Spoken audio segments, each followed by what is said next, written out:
high in the mountains where the wind spoke in broken whispers and the pines carried secrets older than any living soul. A 12-year-old boy named Eli stumbled upon a scene that would change the course of his quiet life forever. The sun had barely risen, spilling pale light across the forest floor when he froze mid-step because tied to a thick pine tree, bruised, bleeding, and barely conscious, was a fully grown biker with a skullwing emblem on his torn jacket sleeve. The man's wrists were raw from struggling, his face streaked with dried blood, and his eyes tired, but burning with defiance locked onto Eli's in a moment that felt too heavy for a child to carry. It was the kind of moment that becomes a before and after in someone's life. If you believe in kindness, second chances, and the quiet bravery of doing the right thing even when it scares you, please like, comment, share, and subscribe.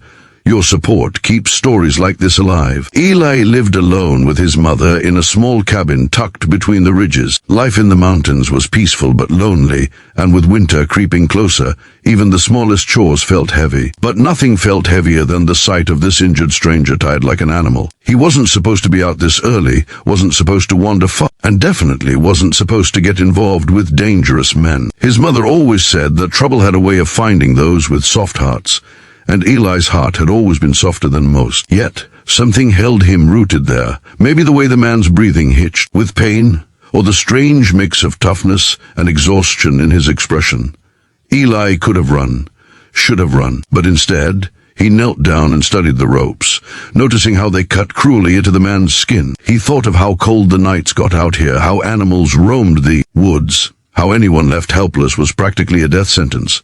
And though fear crawled up his spine, he felt something bigger, rising inside him, an instinct to help, even without knowing who this man was or what danger might follow. He dragged his pocket knife across the thick knots, sawing until his fingers burned. When the rope finally snapped, the biker slumped forward like a felled tree. Eli caught him as best he could, trembling under the man's weight, and guided him slowly down the slope toward his family's cabin. The man moved like each step cost him a little part of his soul, but he didn't complain, didn't speak. He only glanced at Eli now, and then with an expression that carried both disbelief and gratitude, as if he couldn't imagine why a mountain boy would rescue someone like him. Eli's mother was shocked when she saw them at the door. For a moment she looked like she might slam it shut, but 1 second of eye contact with the battered stranger softened her resistance. She helped Eli drag him inside, settled him near the wood stove, and cleaned his wounds with warm water and trembling hands. The man barely spoke while he recovered, offering short, almost apologetic nods. His exhaustion had sunk deep, but beneath it there was a kind of silent dignity. He treated Eli with a respect the boy rarely received from adults. That night, as the wind howled outside and the cabin walls creaked against the cold, Eli learned pieces of the truth. The biker belonged to a large motorcycle club, a tight brotherhood known for fierce loyalty. Someone from a rival group had ambushed him, dragged him to the woods, and left him tied to die. He didn't share details, maybe to protect them, maybe because he didn't want to burden a child, but Eli could feel the hurt behind his silence. Not just physical pain, but betrayal. Loneliness. He recognized that kind of hurt. Before dawn, the man insisted on leaving. He said trouble wasn't something he wanted near Eli or his mother. They offered food, warm clothes, help, but he refused them gently, with a look that carried something like pride. He stepped out into the early morning fog like a ghost returning to his world. Eli thought that would be the end of it. He was wrong, because by sunrise the mountain was rumbling.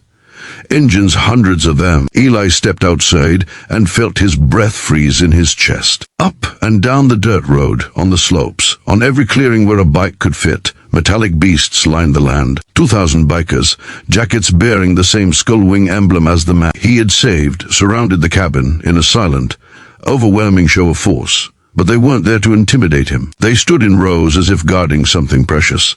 And in the center, the man from the night before stepped forward clean up, standing tall, with a seriousness that made Eli's throat tighten.